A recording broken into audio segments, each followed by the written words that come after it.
Hello ladies and gentlemen, this is Blue Maxima and I'm here taking a look at Ultratron. Ah boy, here we go. So, Ultratron is the latest in a series of what appear to be arcade revivals from developer Puppy Games and publisher Curve Studios. So, what we're going to do is we're going to go take a look around. So, I mean, we got credits and cross-save, those are pretty obvious. High scores are also obvious. We'll just go and have a look at them, because I am on the high scoreboard right now, or at the very least I should be. Yep, there I am, number 5. By about, what, 10,000 points? But yeah, you've got high scores for both your online and your friends, and you can go and see where you are on the scoreboard. Pretty obvious stuff, really. You've also got options. These graphics options, I honestly love having them off, but for the purpose of demonstration, I'm going to have to turn all 3 of them on. Yeah, this is going to suck. You've also got your help, which tells you the basic plot, which is humanity's been deleted. Destroy the Guardians of the Central Nexus. So yeah, it's basically, screw you, you killed humans, and yeah, for some reason we're a robot that actually likes humans for some reason. But anyway, let's get right into it. Not going to continue my previous game. So, this is a lot like Titan Attacks in both structure and graphical style, because it is based off the Titans theme that Puppy Games has going with their Revenge of the Titans game. So, you have 4 levels, and every time you successfully finish a level, you successfully finish every 10 levels, I should say, and beat a boss, you get a checkpoint, and these checkpoints let you start from a specific area with a specific score. Pretty obvious stuff. So what I'm going to do is I'm going to hop onto the second level, because the first level is just dull as dishwater, and we'll just have a go. So here we go. This is Ultratron. Ultratron is a twin-stick shooter, reminiscent of games like Robotron 2048, where you're stuck in a singular square room, and you have to fend off waves of bastards, also known as robots. I don't bloody know. But anyway, the idea is that there is a series of waves in every level, and then you go up a level, and there are more enemies to beat. There are different things you can do between waves, and when we finish this wave, which will be coming pretty much any time now. God damn it. So every time you finish a wave, you get +1 multiplier, but if you get hit, you lose 1. You've also got all these paid upgrades you can get. There's a bunch of them, but some only unlock once you've hit a specific stage. So this one here, Plasma Grenades, only unlocks when I hit stage 15. This one here only unlocks on stage 20. So you got to get through the entirety of the game, or part of the game, in order to unlock some of these. So I've already bought a shield upgrade for $1,000, which is probably not the best way to spend it, but we'll just hit continue anyway. There are smart bombs, which destroy everything on the screen, which is pretty obvious, but other than that, there's not really that much else to say except what you'll actually see on the screen. So, you know, just watch what you see here, and hopefully this will be half decent for you. So yeah, that is really annoying. I wish I could get through those in some way, but when they block off half the bloody screen, there's not really that much you can do to actually avoid these bloody dots. In fact, there's a lot of stuff in this game which is actually really hard to see by default. Like, some enemy types shoot out missiles, and these missiles are so annoying because they are very hard to see. You can only really see the trails behind them because they're so dark they blend in with the background. And there are so many other things as well, like there's a bunch of enemy types that will shoot at you constantly, and it is quite hard to see them. See these enemies all here that all spawn in the corner? Sometimes you can shoot a lot of them, and then you won't be able to see one of them just purely because it decided to hide among all the explosions and all the effects. And god damn it, that guy just showed up right behind me and decided to really tear me a new one. That is so annoying when enemies do that, I swear to god. So you pick up money by defeating enemies that fall or die during the... You pick up enemy... let me try that again. You pick up money from dead enemies. I'm gonna buy a shooty pet and a couple of smart bombs. You get... God, I'm sorry, I lost my train of thought. So I'll just start from somewhere else. So the game has a lot of flashy effects, but as I said before, it really doesn't help because it has the tendency to cover up stuff that you really need to see. And there is a ton going on screen at any one particular time. So keeping an eye on anything in particular can get really, really frustrating really quick, because unless you are looking at your ship directly, the chances of you seeing anything coming at you is extremely low. These stages tend to pop up every now and again. There's challenge stages and dodge stages where you just gotta try and shoot everything as much as possible. Thankfully, the droid tends to help out a little. Not that much, though. And what's really annoying about, like, the pet droid things is that even if you don't get hit, only they need to get hit to cancel your multiplier, which is really frustrating, because when you have more than one pet, they trail behind you like a bloody game of Snake. And it just gets really, really frustrating trying to manage all of them and trying not to get hit. So you end up not wanting to take pets at all, which is really disappointing, honestly. This is an assault level. These come up at least once per group of 10 levels. And they come at you from all directions, and it is really hard to tell the exploding enemies apart from the fucking bullets. And for some reason, my pet getting hit gets rid of my multiplier, which is the most frustrating thing imaginable, because how the bloody hell am I supposed to manage my pet and myself at the same time? It makes pets bloody useless for high score runs, at the very least. And not to mention, you have to go and pick them up again. And see, I lost him again immediately after I picked him up. What bullshit? There's also fruit that comes along every now and again throughout the stage, and I just got hit again. I didn't even see what hit me. Yep. I actually saw that hit. That was a bit silly, but there's just so much crap on the screen all the time. It is really hard to avoid getting hit by anything. And that nerf is really annoying because it just completely blocks off part of the stage. So the game is actually quite hard. Another downside, though, is actually quite easy in some specific areas, which is a really strange thing to say, but the game is surprisingly dull at times because of how easy it can get. Most of the waves, or at least most of the enemies in these waves, are just these groups of enemies that spawn in the corner and basically do nothing because you destroy them before they even have a chance to say, hello, I am an enemy. It is a little bit strange that these are the majority of the enemies throughout the game. There are some different enemy types, but once you've gotten to the end of the second stage, you've pretty much seen every one of them. And the waves just tend to blend together and get really, really dull after a time, because of the way the enemies decide to spawn, because they constantly just spawn in on the corner like that, and it's just like, well, why are you... I wish they would spawn in a little more intelligently as well, because you might end up spawning right on top of one by no fault of your... You might be on top of one when it decides to spawn, by no fault of your own. It makes you wish that the enemy placement was a little bit more intelligent, or at least a little bit more entertaining, because you just spend so much time just going to a corner, beating the shit out of people, going to another corner, beating the shit out of almost everything else, and the waves just start to blend together in a sort of thing. Like, if this purchase screen wasn't here, you wouldn't be able to bloody tell when one wave ends and another wave begins. Also, yeah, as you can see, there is a bunch of upgrades in this game.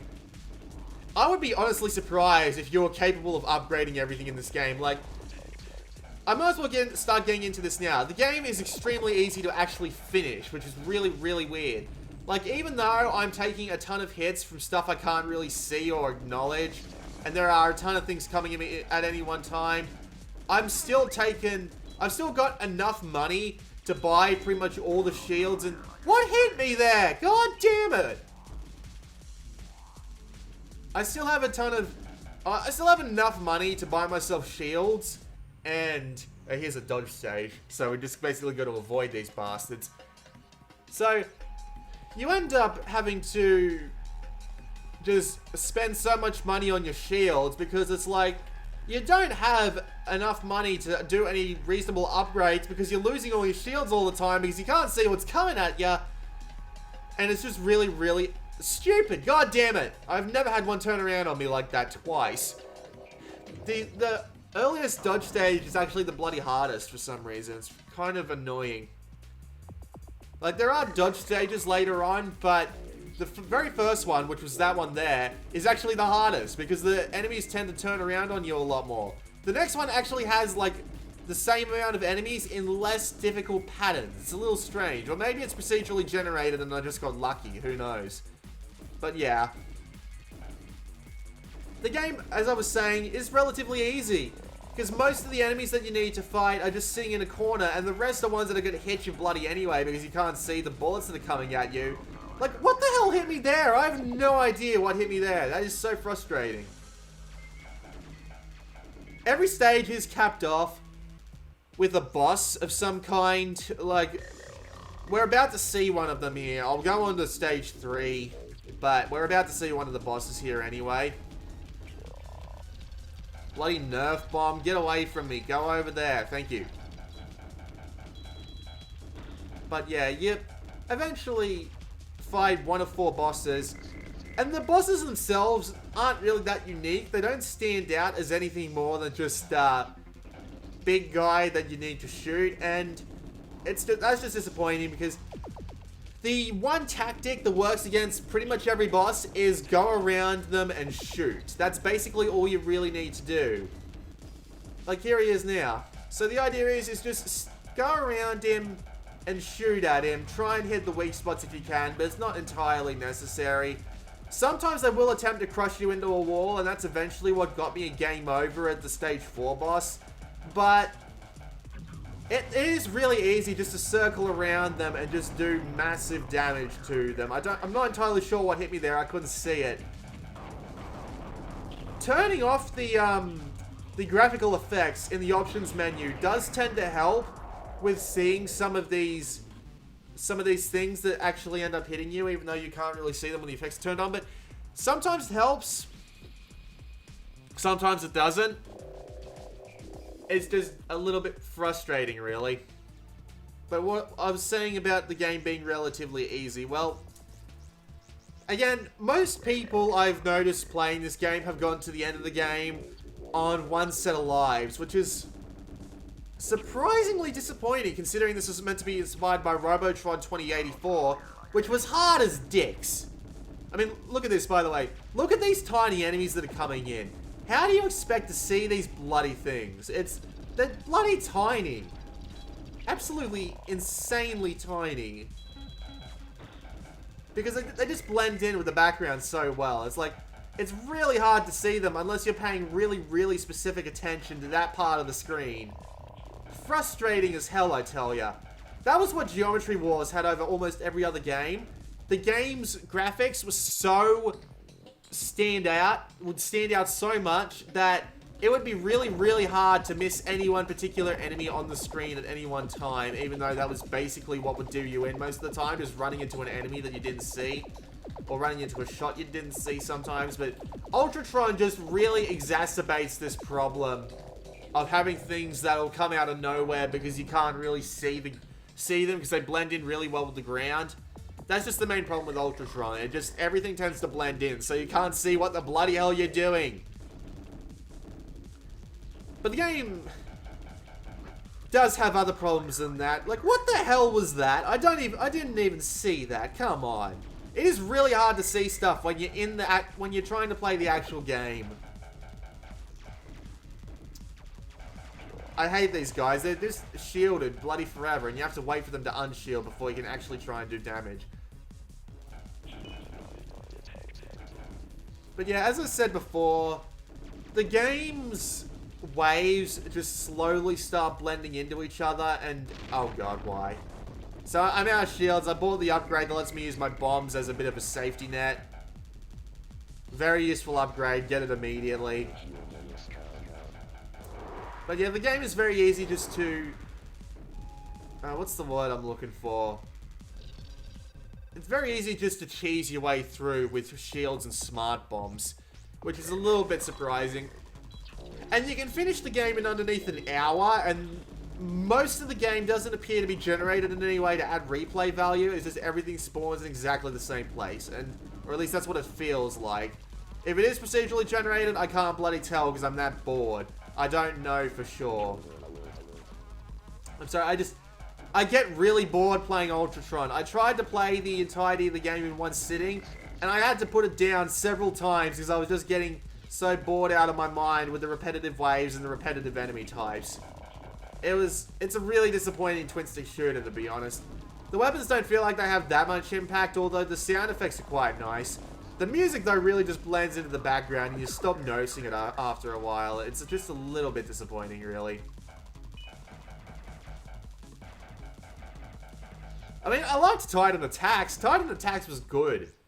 Like, it knew what it was doing. Everything stood out well enough, and it wasn't a massive pain in the ass to play. But this just has too many issues with random gameplay decisions, like having your multiplier taken away by your bloody pets getting hit. Who thought of that? That's stupid.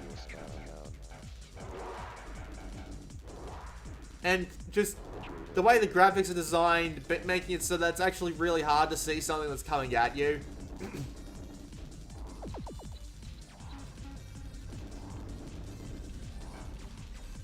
I don't like it. I honestly don't.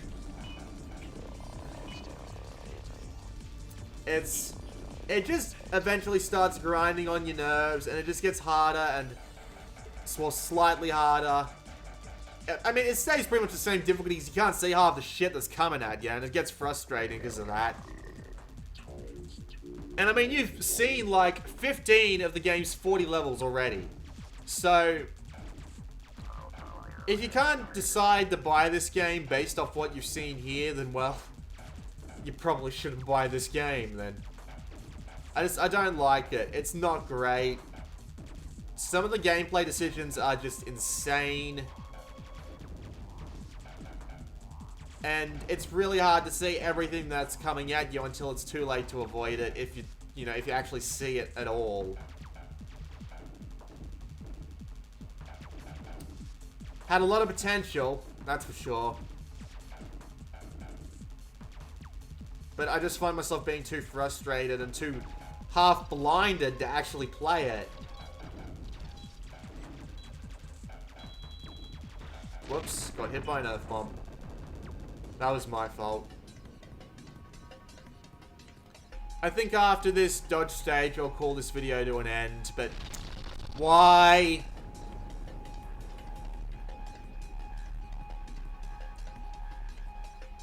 You know what, screw it, suicide pact. There we go. So, that was a look at Ultratron. I don't like it. I wouldn't recommend it. That's pretty much all I've got to say on the matter. If you're looking for a good twin-stick shooter, we should be getting Geometry Wars 3 Dimensions at some point. So, hopefully that comes soon. But for now, Ultratron, I just can't recommend it. This has been Blue Maxima, and I'll see you all next time.